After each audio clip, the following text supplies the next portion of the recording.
안녕하세요 여러분. 오늘의 흥미로운 영상 내용은 관세와 짜증은 잠시 접어두고 이중 주식 거래의 고통은 주식의 새로운 최고치를 의미합니다. 그리고 판사, 트럼프의 하버드대 외국인, 유학생 입국 금지 조치 차단에 관한 것입니다. 우선 좋아요 버튼을 누르고 채널 구독 및 알림 설정도 잊지 마세요. 여러분의 관심과 지지가 저희에게 큰 힘이 됩니다. 첫 소식은 미국의 대표적인 경제신문 월스트리트 저널이 보도한 6월 6일자 주요 금융 기사를 쉽게 풀어 설명해드리겠습니다. 소식의 핵심 주제는 바로 최근 미국 주식시장이 다시 최고치를 향해 나아가는 흐름과 그 배경, 그리고 시장 참여자들의 심리에 관한 이야기입니다. 2025년 6월 현재 미국 증시는 다시 강한 상승세를 보이고 있습니다. 특히 대표적인 지수인 S&P 500이 6,000선에 접근하고 있는데요. 이는 단순한 반등이 아니라 기업 실적과 인공지능 산업에 대한 기대, 그리고 일부 투자자들의 포지셔닝 실수에 따른 강제 매수 현상까지 복합적으로 작용하고 있기 때문입니다. JP모건은 이런 상승 흐름을 두고 저항이 가장 적은 길은 바로 사상 최고치라고 표현했습니다. 즉, 특별한 악재만 없다면 주가는 계속 오를 가능성이 높다는 뜻입니다. 그렇다면 왜 지금 다시 상승하고 있는 걸까요? 첫 번째 이유는 기업들의 실적이 예상보다 훨씬 좋았기 때문입니다. 1분기 미국 기업들의 수익은 평균 12% 성장했으며 무엇보다도 향후 전망이 매우 긍정적이었습니다. 이는 20% 가까운 관세 부담이 있음에도 불구하고 나온 결과여서 더욱 주목을 받고 있습니다. 두 번째 이유는 인공지능 산업에 대한 기대감입니다. 대형 기술 기업들은 여전히 AI 관련 분야에 막대한 자금을 투자하고 있으며 이로 인해 시장의 신뢰도 계속해서 유지되고 있습니다. 투자자들 사이에서는 AI에 대한 열기가 다시 살아나고 있다는 평가가 많습니다. 그러나 긍정적인 흐름만 있는 것은 아닙니다. JP모건은 올해 하반기 미국 경제가 둔화될 가능성을 경고하고 있습니다. 특히 트럼프 대통령의 관세 강화 정책, 이민 제한 조치, 그리고 도지코인 관련 규제와 같은 새로운 정책들이 기업 활동에 지연 효과를 줄 수 있다고 지적합니다. JP모건이 사용하는 경기 선행지표도 최근 3개월간 계속해서 둔화 조짐을 보이고 있다고 밝혔습니다. 이는 현재의 주가가 너무 비싸진 상황에서 경제가 둔화되면 주식시장이 다시 타격을 받을 수 있다는 뜻이기도 합니다. 하지만 이런 둔화가 현실화된다 해도 연방준비제도가 예상보다 빠르게 금리를 인하할 수 있기 때문에 시장은 이를 긍정적인 신호로 받아들일 가능성도 있습니다. 이 경우 소외됐던 경기민감주나 중소형주가 다시 살아날 수 있다는 기대도 나오고 있습니다. JP모건은 특히 지금 시장에서 두 가지 이중 고통 트레이드가 발생하고 있다고 말합니다.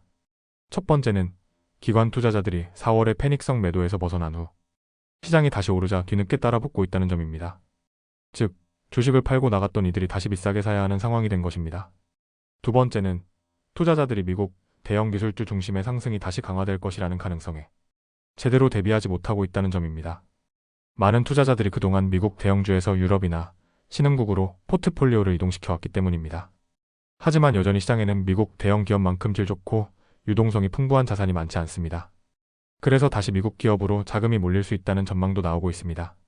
한편 현재 시장의 주요 흐름을 간단히 정리해보면 다음과 같습니다. 미국 주요 지수 선물은 상승세를 보이고 있고 10년물 국채금리는 하락 중입니다.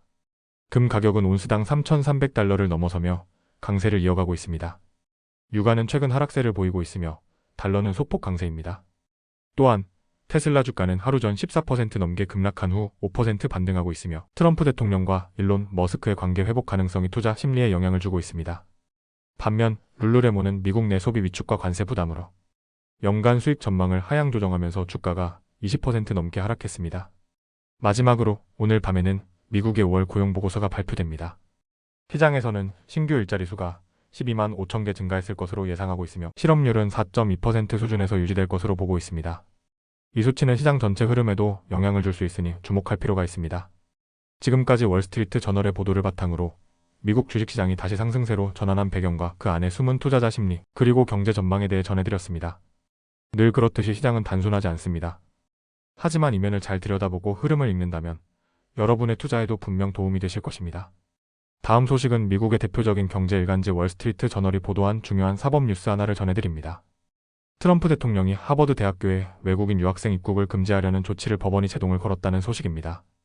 2025년 6월 초 보스턴의 한 연방 법원이 트럼프 대통령의 새로운 입국 금지 명령에 대해 잠정 정지 결정을 내렸습니다. 해당 명령은 외국인 학생들이 하버드에서 공부하기 위해 미국에 입국하는 것을 금지하려던 조치였습니다. 사건의 발단은 트럼프 대통령이 며칠 전 서명한 한 행정명령이었습니다. 이 명령은 하버드 대학교를 겨냥해 특정 12개국 출신 외국인의 미국 입국을 금지하고 특히 학생 비자 프로그램을 정지시켜 사실상 외국인 학생들의 입학 자체를 봉쇄하는 내용이었습니다. 이 같은 조치는 즉각 논란을 불러일으켰습니다. 그리고 이 조치에 대해 미국 연방지방법원의 앨리슨 버로우스 판사는 행정부의 명령을 시행하거나 집행하는 것을 일시적으로 금지하는 명령을 내렸습니다. 즉, 적어도 법원 판단이 끝나기 전까지는 트럼프 대통령의 조치가 효력을 갖지 못하게 된 것입니다. 그렇다면 왜 이런 사태가 벌어졌을까요? 하버드 대학교는 이 조치를 단순한 행정명령이 아니라 헌법에 보장된 표현의 자유와 자율성에 대한 정치적 보복이라고 주장하고 있습니다. 하버드는 법원 제출서에서 이 조치는 정부가 조직적으로 벌이고 있는 보복 캠페인의 일부이며 명백히 헌법 위반이라고 밝혔습니다. 사실 하버드와 트럼프 행정부의 갈등은 최근 몇 개월 동안 계속되어 왔습니다. 트럼프 대통령은 하버드가 반유대주의에 제대로 대응하지 않았다는 이유로 학교에 대한 연방 자금 약 90억 달러 규모의 지원을 재검토하겠다고 발표한 바 있습니다. 이에 대해 하버드는 정면으로 반발하며 행정부를 상대로 소송을 제기했고, 이후 행정부는 하버드의 비과세 지위를 위협하고 해외 자금 흐름을 조사하는 등 압박을 이어왔습니다. 하버드 학생의 약 4분의 1은 외국 출신이며 대학원에서는 이 비율이 더 높습니다. 많은 외국인 학생들이 전액 학비를 지불하고 공부하기 때문에 이들이 빠지게 되면 하버드는 물론 미국 고등교육 시스템 전반에 재정적 타격이 클 수 있습니다. 이에 대해 하버드 측은 이번 여름과 다가오는 학년도에 외국인 학생들이 차질 없이 수업을 받을 수 있도록 비상계획을 수립 중이라고 밝혔습니다. 또한 이번 조치로 인해 영향을 받게 된 학생들에게도 학교 측이 직접 연락할 예정입니다. 트럼프 대통령은 이번 조치가 1952년 이민 및 국적법에 따른 대통령의 권한에 근거한 것이라고 주장하고 있습니다. 이 법에 따르면 대통령은 국가 안보에 해가 될 수 있는 외국인의 입국을 제한할 수 있습니다. 하지만 하버드는 이 해석에 반발하며 이번 조치는 법원의 기존 명령을 우회하려는 시도이며 수십 년간 유지되어 온 미국 이민 정책의 일관성과 원칙을 무너뜨리는 위험한 행보라고 비판했습니다. 이번 판결은 하버드와 트럼프 대통령 사이의 싸움이 아직 끝나지 않았다는 점을 보여줍니다. 다만 버로우스 판사의 결정으로 인해 하버드는 당분간 외국인 학생을 계속 받아들일 수 있게 되었고, 이 문제가 법정에서 최종 판단을 받을 때까지 일정한 시간을 벌게 되었습니다. 이 사안을 둘러싼 논쟁은 미국 내에서 표현의 자유, 고등교육의 독립성, 이민정책의 경계 등 여러 가지 쟁점을 건드리고 있습니다. 향후 어떤 판결이 나오든 미국 사회 전체에 큰 파장을 미칠 가능성이 있습니다. 지금까지 월스트리트 저널 보도를 바탕으로 전해드린 트럼프 대통령의 하버드 유학생 입국 금지 조치에 대한 법원의 제동 소식이었습니다. 오늘은 여기까지입니다. 다음 영상에서 더 유익하고 흥미로운 내용으로 찾아뵙겠습니다. 이 영상은 투자 의견이 아닙니다. 매우 감사합니다.